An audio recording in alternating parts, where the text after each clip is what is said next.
Bismillahirrahmanirrahim. Assalamualaikum warahmatullahi wabarakatuh. Halo adik-adik, semoga kalian semua dalam keadaan sehat ya. Nah adik-adik, di video kali ini kita akan belajar materi bab 6 dengan tema Cahaya Islam di Mekah. Nah adik-adik, materi yang akan kita pelajari yang pertama yaitu perjuangan Nabi Muhammad SAW di Mekah, memahami sejarah hidup Nabi Muhammad SAW dari kelahiran hingga dewasa, memahami sejarah pengangkatan Nabi Muhammad SAW sebagai Nabi atau Rasul, memahami dan menyajikan strategi perjuangan Nabi Muhammad SAW di Mekah, dan yang terakhir perjuangan Nabi Muhammad SAW periode Mekah.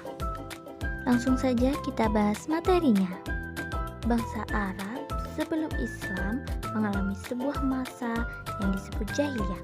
Jahiliyah bukan berarti bodoh dari ilmu, akan tetapi mereka bodoh dari keimanan Allah Subhanahu wa taala sebagaimana diajarkan Nabi Ibrahim alaihissalam. Nah, pada masyarakat seperti itulah Allah mengutus seorang kekasihnya untuk menjadi pembawa kabar gembira dan peringatan serta menyinari masyarakat Arab dari kegelapan, yaitu Nabi Muhammad SAW. Nah, coba adik-adik perhatikan pantun di bawah ini. Punya uang 10 juta, disumbangkan untuk sedekah. Jangan lupa dakwah Nabi kita, dakwahnya di kota Mekah. Banyak redup perkara redup, redup alamat harikan hujan. Banyak hidup perkara hidup, hidup Muhammad SAW menjadi teladan. Tidak menunaikan salat, hati resah. Menunaikan salat, hati bahagia. Meneladani Nabi Muhammad SAW itu ibadah. Semoga dapat berlimpah pahala. Nah adik-adik, coba kalian temukan kalimat dalam bait dan pesan dari pantun.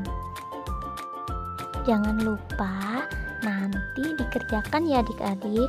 Kalian temukan kalimat dalam bait dan pesan dari pantun tersebut. Semangat, yeay!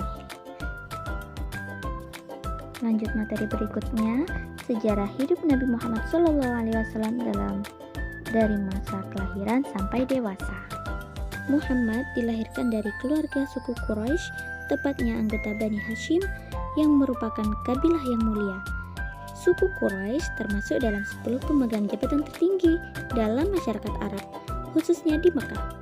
Amanah yang diembannya adalah Siqaiyah, yaitu pengurus mata air Zam-Zam untuk dipergunakan para peziarah Ka'bah. Sebelum lanjut materi, mari kita dengarkan bacaan Quran Surah Quraisy ayat 1-4.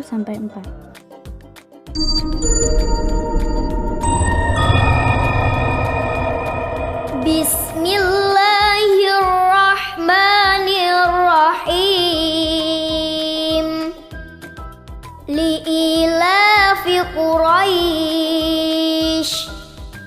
ilafihim rihlatash shita'i was-sayf falya'budu rabba hadzal bait alladzi at'amahum min ju'in wa amanahum min khauf. Suku Quraisy selalu aman dari gangguan penyamun yang ditakuti di Jazirah Arab. Nah, di belahan timur Jazirah Arab, tepatnya di Yaman, Raja Abraham melihat kondisi Mekah seperti itu, terdorong melakukan serangan dengan maksud merobohkan Ka'bah. Akan tetapi peristiwa itu tidak terjadi karena terdapat serangan yang mengerikan bagai pasukan mereka. Peristiwa tersebut menjadi pada suatu tahun yang disebut dengan Tahun Gajah. Pemimpin pasukan yang bernama Abraha menunggangi seekor gajah. Nah, pada tahun tersebut Muhammad dilahirkan dari seorang ibu yang bernama Aminah binti Wahab, istri Abdullah bin Abdul Muthalib, tepatnya pada hari Senin tanggal 12 Rabiul Awal atau 20 April 571 Masehi menjelang dini hari. Muhammad ditinggal wafat oleh ayahnya Abdullah bin Abdul Muthalib ketika masih dalam kandungan pada usia 3 bulan. Nah, agar anak-anak di daerah Arab memiliki kemampuan bahasa yang fasih, bayi yang lahir tidak diasuh dan disusui oleh ibunya. Begitu juga Nabi Muhammad SAW diasuh dan disusui oleh Halimah binti Abu Du'aib al-Sa'diyah.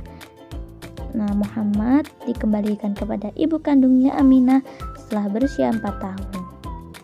Hari Aminah membawa Muhammad ke putaran suaminya, ditemani oleh pembantu, berziarah dan mengunjungi beberapa keluarga di Madinah.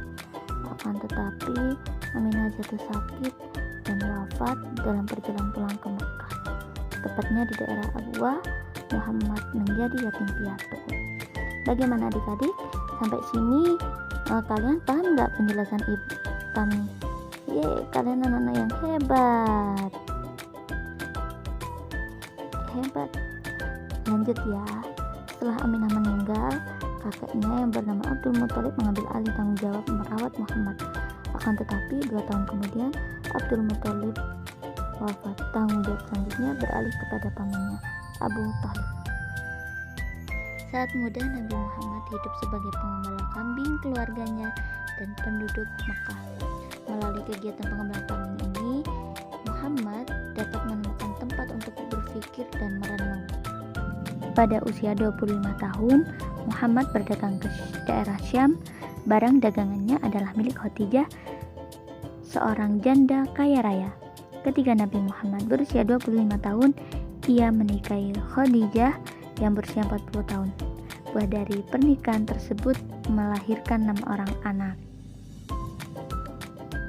Khadijah adalah wanita pertama yang masuk Islam dan banyak membantu Nabi Muhammad dalam perjuangannya menyebarkan Islam.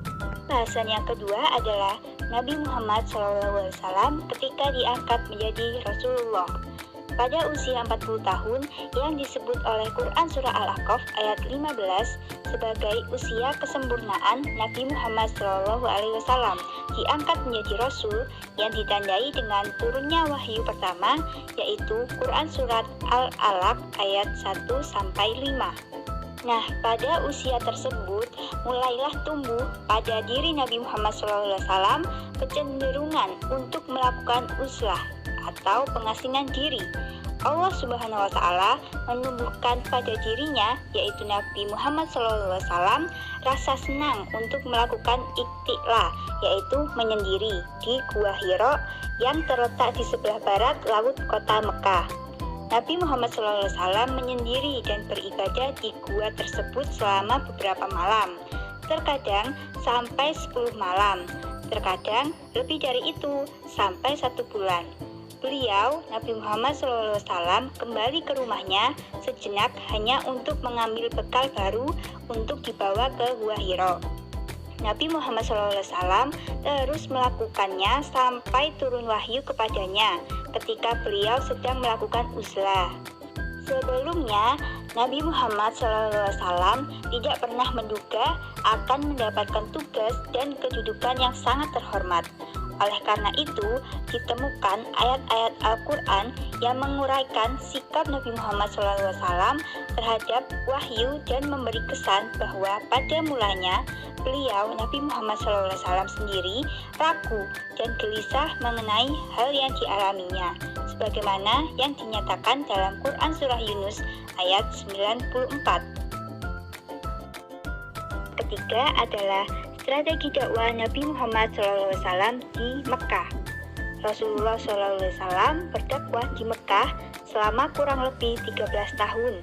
Masyarakat Mekah sebelum Islam banyak menyembah berhala, patung-patung dari tanah liat, batu-batu besar, dan benda-benda tertentu yang dianggap dapat menjadi perantara kepada Allah Subhanahu wa Ta'ala.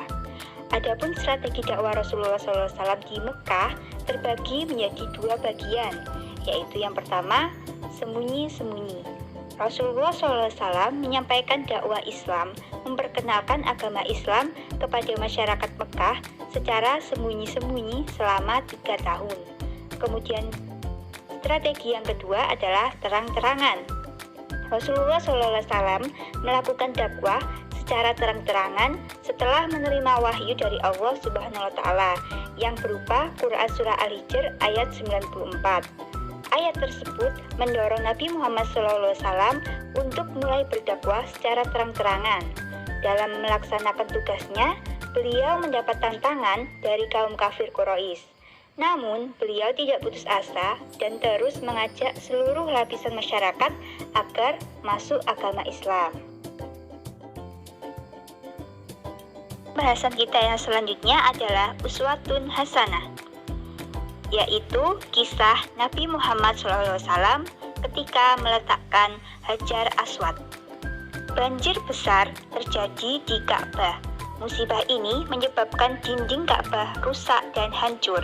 Hal ini terjadi pada saat Nabi Muhammad berusia 35 tahun, kira-kira 10 tahun setelah menikah dengan Siti Khadijah. Masyarakat memperbaiki bangunan yang rusak tersebut. Nabi Muhammad bersama pemuka-pemuka Quraisy mengangkat batu-batunya beserta pamannya yaitu Abbas bin Abdul Al-Muthalib. Juga terlibat dalam memperbaiki Ka'bah. Ka'bah yang dibangun kembali oleh seorang arsitektur Romawi yang bernama Bagum. Hajar Aswad diletakkan kembali di sudut dinding sebelah timur. Peletakan Hajar Aswad tersebut menimbulkan perselisihan antar suku. Mereka berpendapat bahwa dirinya yang paling berhak meletakkannya kembali dengan alasan masing-masing yang kuat. Nah, perselisihan ini hampir menimbulkan adu kekuatan dan ketegangan sosial. Lalu, Nabi Muhammad SAW adalah orang yang pertama kali masuk Ka'bah. Dan semua pimpinan suku menyetujuinya agar Nabi Muhammad SAW adalah orang yang meletakkan Hajar Aswad ke tempat semula. Nabi Muhammad SAW tentu tidak melakukannya sendirian, tetapi beliau mengajak pimpinan suku untuk bersama-sama meletakkannya. Masing-masing pimpinan suku memegang ujung kain, dan Nabi Muhammad SAW meletakkan batu tersebut pada kain, kemudian meletakkannya kepada tempat yang semula. Nah, masing-masing suku mengambil bagian. Lalu peristiwa ini menyebabkan Nabi Muhammad SAW dikenal sebagai orang yang terpercaya atau Al-Amin. Sekian dari kelompok kami. Terima kasih. Wassalamualaikum warahmatullahi wabarakatuh.